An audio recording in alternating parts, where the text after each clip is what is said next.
nos piden estudiar la actividad enzimática teniendo en cuenta las funciones del pH y la temperatura. Dos factores, cada factor con dos niveles, nivel bajo y nivel alto. Entonces, si tenemos dos factores con dos niveles, o dos niveles con dos factores, serían 2 a la 2. Bien, estudiamos la actividad enzimática utilizando el diseño factorial de 2 a la 2, que serían 4. 4 corridas, entendemos esto que son 4 corridas por una réplica. Entonces, el experimento nos detalla que son 3 réplicas, serían 12 corridas en total.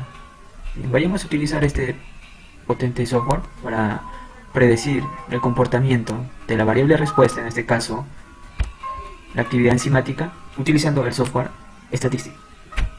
Bien, abrimos el software.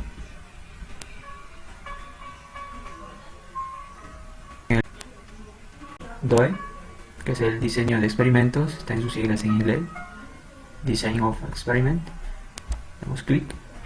En este caso vamos a utilizar el diseño estándar, ¿sí? De Box Hunter y Hunter, estos autores norteamericanos que en el año 1851 hicieron una investigación detallando y proponiendo este tipo de metodología de superficie de respuesta. Entonces damos OK, llenamos. Entonces el número de factores serían dos factores, ¿cierto? Factor pH y factor temperatura. Entonces sería, cliqueamos factores, dos factores, vamos a tomar todo como un bloque y 4 corridas, debido a que es un diseño factorial de 2 a la 2. Entonces damos OK y seguimos editando en esta caja de diálogo. En Quick dejamos en Random Design Display, damos clic, ubicamos en orden estándar y podemos cambiar los nombres. Hacemos un cambio de los nombres. El primero sería el factor pH y el segundo el factor temperatura. Podemos trabajar con las variables codificadas, pero en este caso es recomendable, bueno, particularmente yo utilizo las variables naturales para poder ubicar en los gráficos que nos va a arrojar el programa. Entonces vamos al ejercicio. Nivel bajo pH 4 y nivel alto pH 6. 4 y 6. Temperatura, nivel bajo 30, nivel alto 40. Y una vez llenado, le damos OK. OK. Bien, damos a añadir al diseño. Y lo que se va a añadir son número de réplicas genuinas. Colocamos 2. ¿Sí? Y el número de la columna en blanco, o la variable dependiente, en este caso nuestra variable respuesta es 1. Entonces, ¿por qué se hacen 2 réplicas más? Se hacen 2 réplicas más, 2 réplicas de las predicciones que se tendrán en cuenta y una réplica del experimento, ¿sí? Todo ello para obtener datos fehacientes y también obtener grados de libertad. ¿Okay? Un grado de libertad para el pH, un grado de libertad para la temperatura y un grado de libertad para la combinación de los dos factores. Añadimos, entonces damos Summary y se nos muestra la matriz para llenar los datos. En esta matriz o matriz de experimentos o experimental podemos cambiar aquí el nombre, que es actividad enzimática, ¿no? Actividad enzimática.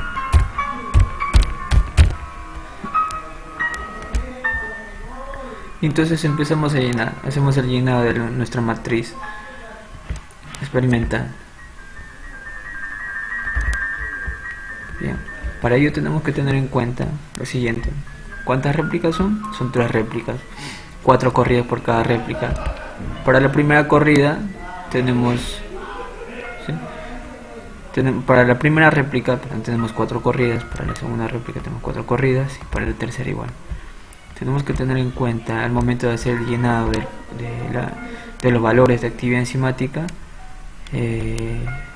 los niveles de los factores. En este caso son nivel de pH bajo, temperatura baja. El siguiente nivel de pH alto, temperatura baja. Si utilizamos variables codificadas es un menos menos, aquí es un menos, aquí es un más menos. Ubicamos valores factor A, pH, factor B, temperatura, menos menos 218. El otro era factor pH más, factor temperatura menos, temperatura alta. Entonces tenemos que tener en cuenta estos criterios para saber el orden del llenado de esta matriz de experimento. Nos percatamos y observamos que los datos en este caso están en orden. Tenemos el factor pH y temperatura, factor pH A, factor temperatura B, bajo bajo, alto bajo, bajo alto y alto alto. Vemos que está en el orden correcto. Pasamos a hacer el llenado de la matriz de experimentos en el orden en que se encuentra. La variable de respuesta en este caso, veremos que los datos no están en ese orden. 168, entonces hacemos el llenado. pH bajo, temperatura baja. pH bajo A, temperatura B baja, 218. pH alto, temperatura baja. pH alto, temperatura baja, 67. Y así, de esa manera hacemos el llenado. Lo siguiente, 22, 12, 73, 79, 158, 170, 76, 411 y 92. Y una vez llenada nuestra matriz experimental, vamos a darle de nuevo vamos a hacer lo mismo por el inicio.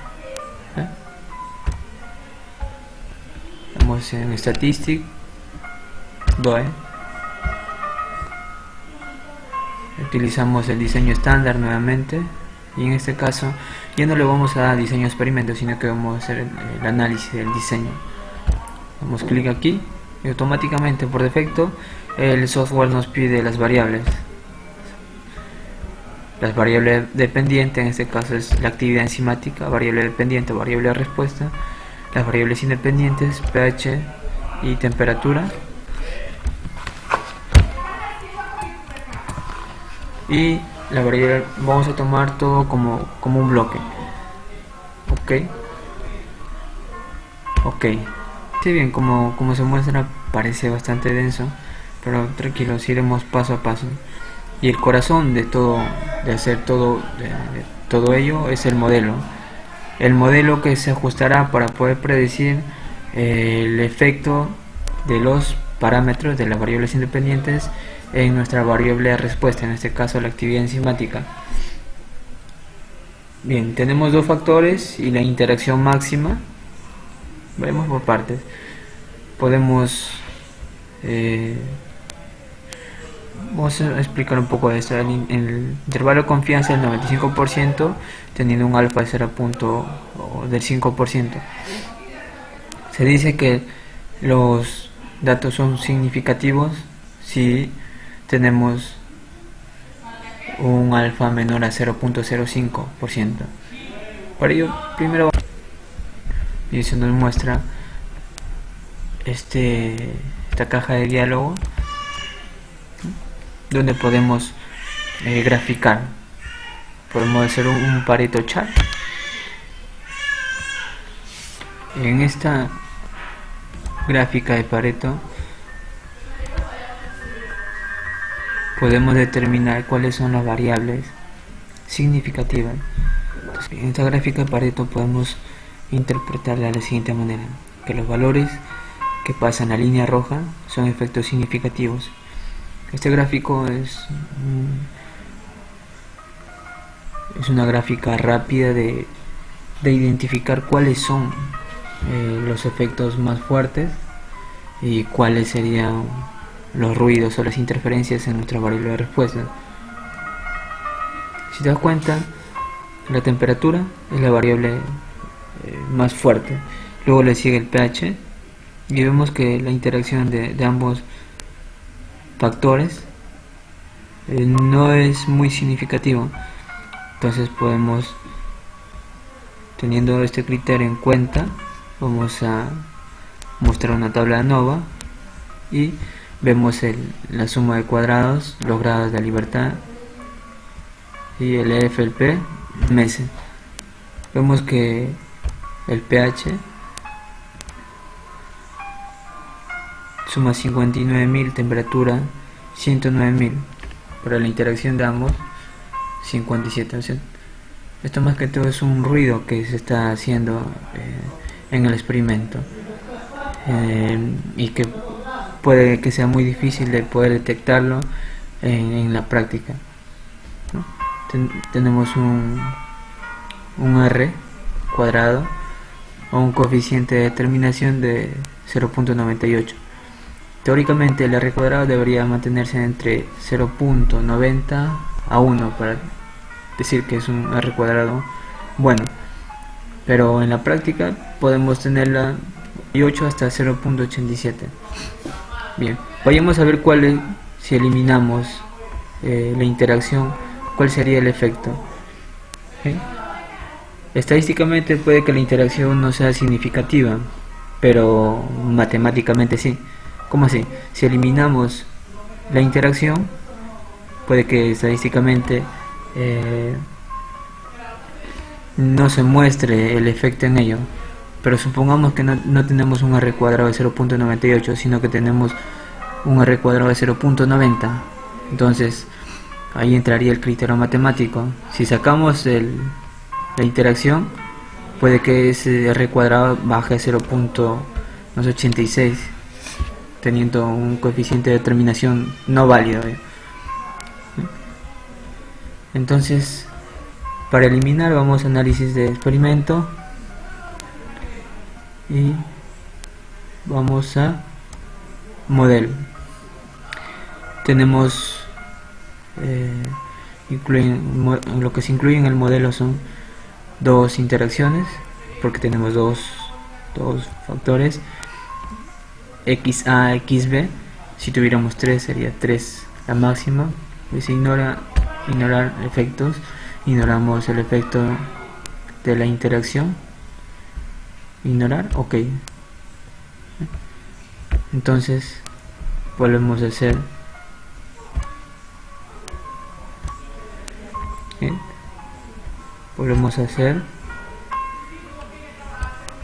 a no efectos, hacemos nuevamente el Pareto, mostramos nuevamente la tabla de ANOVA. Esta tabla de ANOVA es útil para saber cuáles son los valores de mayor significancia, cuáles son los valores más significativos en este experimento, y vemos que nuestro R cuadrado pasó de 0.984 a 0.981. entonces, más que todo, la interacción que se ha podido mostrar aquí ha estado haciendo un ruido más. ¿Okay? Pero no es que hayamos eliminado los valores de la interacción, sino que estos valores han pasado a sumar, ¿sí? Han pasado a sumar a los residuales. Y entonces podemos hacer, luego de haber hecho una tabla de ANOVA, tenemos que tener, teniendo en cuenta el criterio estadístico y el criterio matemático, para que nuestro R cuadrado sea superior a 0.90. Entonces, ¿cuál es el modelo, no? Entonces, ¿cuál sería el modelo que aplica? Para conocer cuál es el modelo, vamos a los efectos estimados, ¿sí? Y estos serían los valores que entrarían a nuestro modelo. Sería Y igual a 231.5 menos 141 más 191.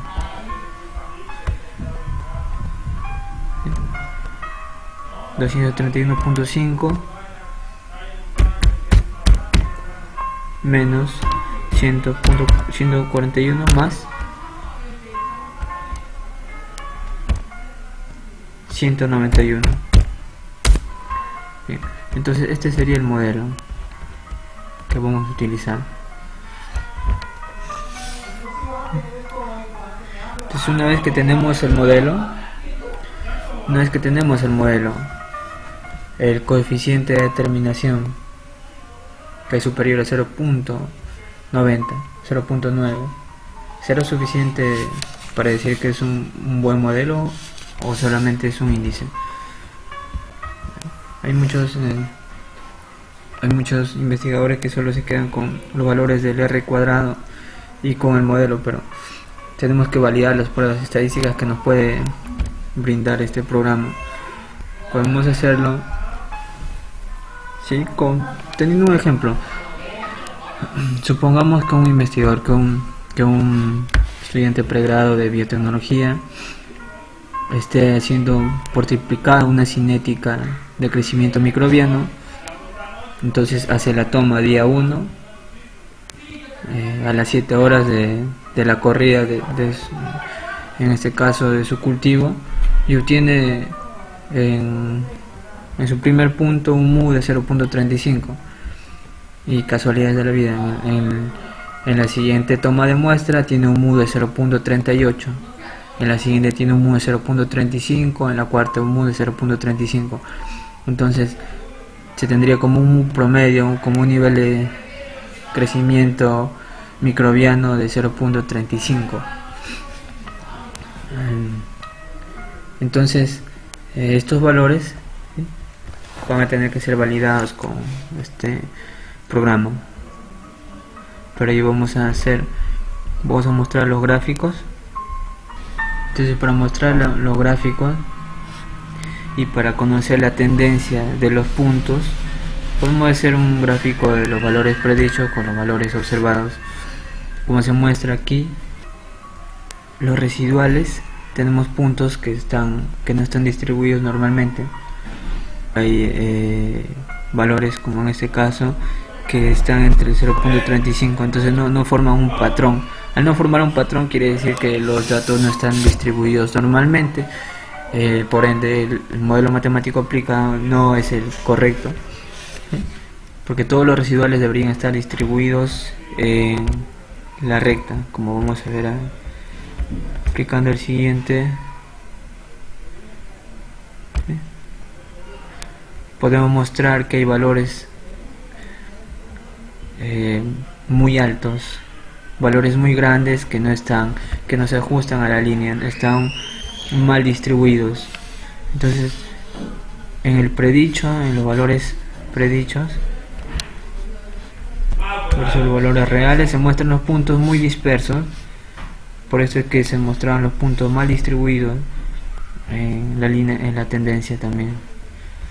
Entonces, estadísticamente podríamos haber dicho que era un buen modelo, un R cuadrado muy bueno, o habíamos obtenido el modelo, pero mostrando las gráficas asumimos que no es el modelo correcto para esta situación. Pero supongamos que el modelo es bueno, para poder validarlo con la superficie de respuesta. Entonces vamos a Experiment Prediction Profiling y mostramos la superficie de respuesta, y en este podemos acercar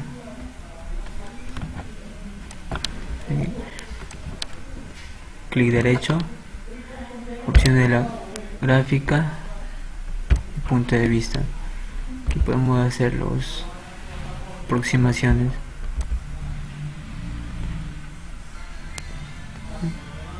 Podemos hacer las aproximaciones.